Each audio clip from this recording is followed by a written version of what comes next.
போற போக்க பார்த்தா பாஜக தலைவர் அண்ணாமலை அவர்கள் இந்த அண்ணா யூனிவர்சிட்டி விவகாரத்தை அவ்வளோ ஈஸியா விடமாட்டாரு போலயே. இப்படி சொல்ற மாதிரி தான் இப்போ நடக்கிற விஷயங்கள் எல்லாமே வந்திருக்குங்க. இன்னைக்கு நம்ம வீடியோல இதை பத்தி தான் பார்க்க போறோம். இந்த அண்ணா யூனிவர்சிட்டி விவகாரம் இவ்வளோ தூரம் மக்கள் கிட்ட ரீச் ஆயிருக்கு அப்படின்னா இதுக்கு காரணம் அண்ணாமலை அவர்கள் எடுத்த போராட்டம் தாங்க.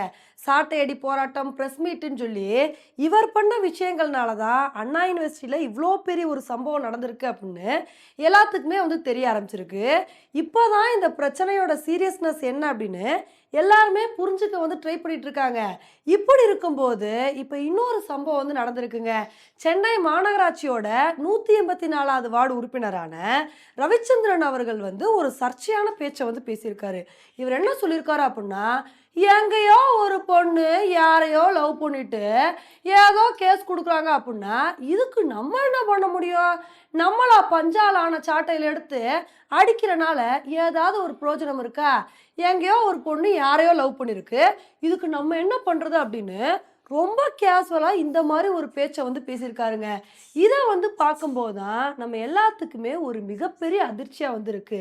ஏன்னா ஆல்ரெடி இந்த ஒரு பிரச்சனைக்கு காரணம் என்னன்னு பார்த்தீங்கன்னா, இந்த ஒரு விஷயத்த அவ்வளோ சீரியஸாக எடுத்துக்காம ஸ்டார்டிங்லேருந்தே இந்த ஒரு விஷயத்த கேஷுவலாக எடுத்து எல்லாருமே ஸ்டேட்மெண்ட் கொடுத்தது தான்.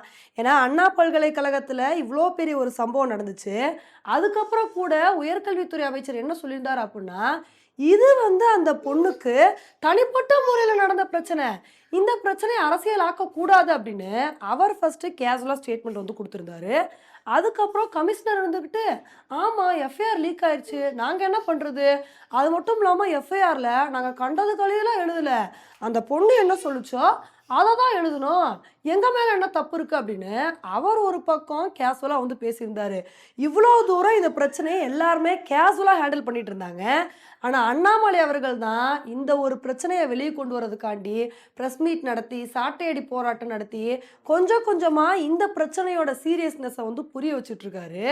இப்படி இருக்கும்போது திமுக கவுன்சிலர் ரொம்ப கேஷுவலாக அந்த பொண்ணு லவ் பண்ணதுக்கு நம்ம என்ன பண்ண முடியும்னு அந்த பொண்ணு மேலே தப்பு இருக்க மாதிரி பேசியிருக்காரு பார்த்தீங்களா? இதையெல்லாம் பார்க்கும்போது தான் பயங்கர ஆச்சரியமாக வந்திருக்குங்க. இப்போ இந்த ஒரு விஷயத்துக்கு தான் பாஜக தலைவர் அண்ணாமலை அவர்கள் அவரோட ட்விட்டர் பக்கத்தில் சரியான பதிலடி கொடுத்துருக்காருங்க. பாதிக்கப்பட்ட பொண்ணுக்கு நியாயப்படி நீங்கள் குரல் கொடுக்கணும், அந்த மாதிரி குரல் கொடுக்கலனா கூட பரவாயில்ல, பாதிக்கப்பட்ட பொண்ணுக்கு கொச்சப்படுத்துகிற மாதிரியா இந்த மாதிரி பேசுவீங்க? நீங்களாம் இந்த மாதிரி பேசுகிறத பார்க்கும்போது தான் உண்மையிலே ரொம்ப ஆச்சரியமாக வந்திருக்கு. உங்களுக்கெல்லாம் ஃபஸ்ட்டு இந்த அளவுக்கு தைரியத்தை யார் கொடுத்தாங்க?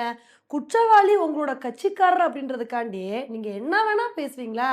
எப்படி உங்களால் இந்த மாதிரிலாம் பேச முடியுதுன்னு இது மாதிரி அண்ணாமலை அவர்கள் இந்த ஒரு விஷயத்துக்கு பதிலடி கொடுத்துருக்காரு. இது மட்டும் இல்லாமல் இந்த கவுன்சிலரை பற்றி அண்ணாமலை அவர்கள் என்ன சொல்லியிருக்காரு அப்படின்னா, உங்களுக்கெல்லாம் இந்த விஷயத்தை பற்றி பேசுறதுக்கு தகுதி இருக்கா? ஏன்னா நீங்கள் இதுக்கு முன்னாடி என்னெல்லாம் பண்ணீங்கன்னு எங்களுக்கு தெரியாதா? 2006 2011 காலகட்டத்தில் வேளச்சேரி பகுதியில் நிறைய காலி இடங்கள் இருந்துச்சு. அந்த காலி இடங்களை ஆக்கிரமிப்பு பண்ண கேஸில் குண்டா சட்டத்தில் உள்ளே போயிட்டு வந்தவங்க தானே நீங்கள். இவ்வளோ பெரிய தவறுகளெல்லாம் நீங்கள் பண்ணிவிட்டு இந்த பொண்ணு தப்பு பண்ணிட்டா அப்படின்ற மாதிரி நீங்கள் பேசலாமா? இந்த மாதிரிலாம் பேசுகிறது என்னங்க நியாயம் அப்படின்னு இது மாதிரி அண்ணாமலை அவர்கள் பதிலடி கொடுத்துருக்காரு. இது மட்டும் இல்லாமல் இந்த கவுன்சிலர் அவரோட ஸ்பீச்சில் என்ன சொல்லியிருந்தாரு அப்படின்னா, அண்ணாமலை அவர்கள் ஒரிஜினல் சாட்டையால் அடிக்கலை, பஞ்சால் ஆன சாட்டையினால சும்மா அப்படியே அடிச்சுக்கிட்டாரு அப்படின்ற மாதிரி சொல்லியிருந்தாரு. இப்போ இதுக்கு தான் அண்ணாமலை அவர்கள் என்ன பதிலடி கொடுத்துருக்காரு அப்படின்னா, நான் பஞ்சால் ஆன சாட்டையில் அடிச்சுக்கிட்டேன் அப்படின்னு தானே இவர் சொல்கிறாரு. ஒன்றும் இல்லை, என்கிட்ட இருக்கிற பஞ்சு சாட்டையை என் வீட்டில் இருக்குது, அதை நான் எடுத்துகிட்டு வரேன், இவர் மேலே அடித்து சோதனை பண்ணி பார்த்துடலாமா? அதுக்கு நான் தயாராக இருக்கேன், சோதனைக்கு இவர் தயாராக இருக்காரா அப்படின்னு இந்த மாதிரி அண்ணாமலை அவர்கள் பதிலடி கொடுத்துருக்காருங்க. அண்ணாமலை அவர்கள் இந்த மாதிரி சாட்டையடி போராட்டத்தை நடத்தினோடனே நிறைய பேர் இது மாதிரி தான் விமர்சனம் பண்ணாங்க. அவர் ஒரிஜினல் சாட்டையில் அடிக்கலப்பா, சினிமா படத்தில் பஞ்சு சாட்டையில் அடிக்கிற மாதிரி பஞ்சு சாட்டையில் தான் அவர் அடிச்சிருக்காரு, கடைசி நேரத்தில் சாட்டையை மாற்றிட்டாருன்னு இது மாதிரி நிறைய பேர் விமர்சனம் பண்ணிட்டு இருந்தாங்க. அந்த விமர்சனங்கள் எல்லாத்துக்குமே முற்றுப்புள்ளி வைக்கிற மாதிரி எங்கள் வீட்டில் நான் அடித்த சாட்டை இருக்கு, அந்த சாட்டையில் நீங்கள் அடிவாங்க தயாரா அப்படின்னு ஒரே பதிலை சொல்லி முடிச்சிட்டாருங்க. இதுக்கப்புறமாவது இந்த ஒரு விஷயத்தை பற்றி விமர்சனங்கள் பண்ணாமல் இருக்காங்களா அப்படின்றத பொறுத்து பார்த்தா தாங்க தெரியும்.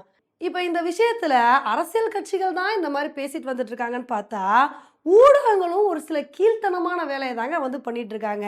இப்ப இதுக்கு முன்னாடி இந்த விஷயத்த பத்தி விவாத மேடையே நடத்தாம, அதிமுக கட்சிக்குள் என்ன பிரச்சனை, திமுக கூட்டணிக்குள் என்ன பிரச்சனைன்னு இது மாரி தான் இவ்வளவு நாள் விவாதங்கள் நடத்திட்டு இருந்தாங்க.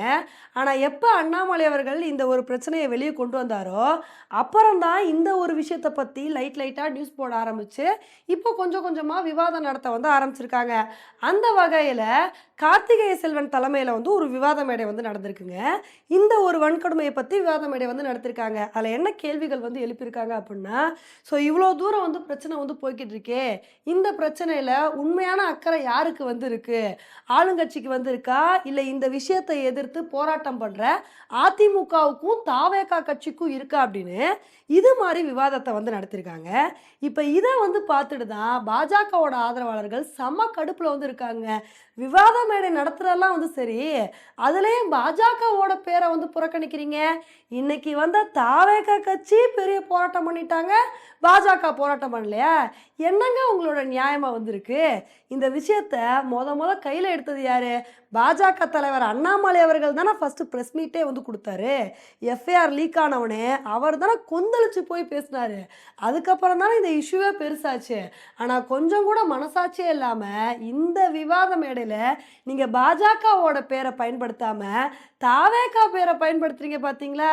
இதையெல்லாம் என்னதான் சொல்றதுன்னு தெரியலன்னு பாஜகவோட ஆதரவாளர்கள் நிறைய விமர்சனம் பண்ணிட்டு வந்துட்டு இருக்காங்க. ஏன்னா ஊடகங்களை பொறுத்த வரைக்கும் இப்படிதான் நியூஸை போட்டுட்டு வந்துட்டு இருக்காங்க. எந்த உண்மையான நியூஸை போடணுமோ அதை போடாம அவங்களுக்கு எப்படி நியூஸ் போடணும்னு தோணுதோ அது மாதிரி இஷ்டத்துக்கு வந்து நியூஸை போட்டுட்டு இருக்காங்க. இதில் வந்து பாஜக பேர் விடுபட்ட உடனே பாஜகவோட ஆதரவாளர்கள் செம்ம காண்டில் வந்து இருக்காங்க. இன்னொரு முக்கியமான விஷயம் என்ன அப்படின்னா, நேற்று தான் தளபதி விஜய் அவர்கள் வந்து தமிழக ஆளுநர் RN ரவி அவர்களை மீட் பண்ணி அவர்கிட்ட வந்து மனு ஒன்று கொடுத்துருந்தாரு. இந்த மாதிரி தமிழகத்தில் நடக்கிற பிரச்சனைகள் எல்லாத்தையுமே வந்து சரி பண்ணுறதுக்கு நடவடிக்கை எடுக்கணும்னு அந்த மனுவில் வந்து மென்ஷன் பண்ணியிருந்தாரு. இப்போ இதுக்கப்புறம் ஆளுநர் மாளிகை ஒரு அறிக்கை ஒன்று வெளியிட்டிருந்தாங்க. அதில் அவங்க என்ன சொல்லியிருந்தாங்க அப்படின்னா, ஜோசப் விஜய் அவர்கள் வந்து எங்களை மீட் பண்ணி மனுவெல்லாம் வந்து கொடுத்துருக்காரு அப்படின்னு இது மாதிரி விஷயத்த வந்து சொல்லியிருக்காங்க. உடனே இதை பார்த்துட்டு ஒரு சில பேர் கதற ஆரம்பிச்சிட்டாங்க. அது எப்படி விஜயை போய் ஜோசப் விஜய்னு சொல்லலாம்?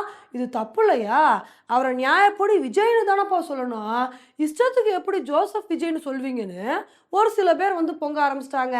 மற்றவங்க தான் பொங்குறாங்கன்னு பார்த்தா ஜேர்னலிஸ்டா இருக்கிற நெல்சன் சேவியரும் இந்த மாதிரி ஜோசப் விஜய்னு மென்ஷன் பண்ணுறது தப்பு.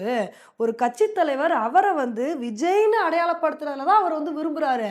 அப்படி இருக்கும்போது அவரோட பேருக்கு முன்னாடி நீங்கள் ஏன் ஜோசப் அப்படின்ற வார்த்தையை வந்து சேர்க்குறீங்க? இது வந்து தப்பு இல்லையா? இது பாஜகவினர் பண்ணுற மாதிரி வந்து இருக்கு. நீங்கள் இந்த மாதிரிலாம் வந்து பண்ணக்கூடாது அப்படின்னு இது மாதிரி வந்து பேசியிருக்காங்க. இது மாதிரி ஒரு பதிவை வந்து போட்டிருக்காருங்க. இப்போ இதுக்கு தான் பாஜகவோட ஆதரவாளர்கள் விமர்சனம் பண்ணிட்டு வந்துட்டு இருக்காங்க. என்னங்க நியாயம்? அவர் பேர் என்ன? ஜோசப் விஜய் தானே.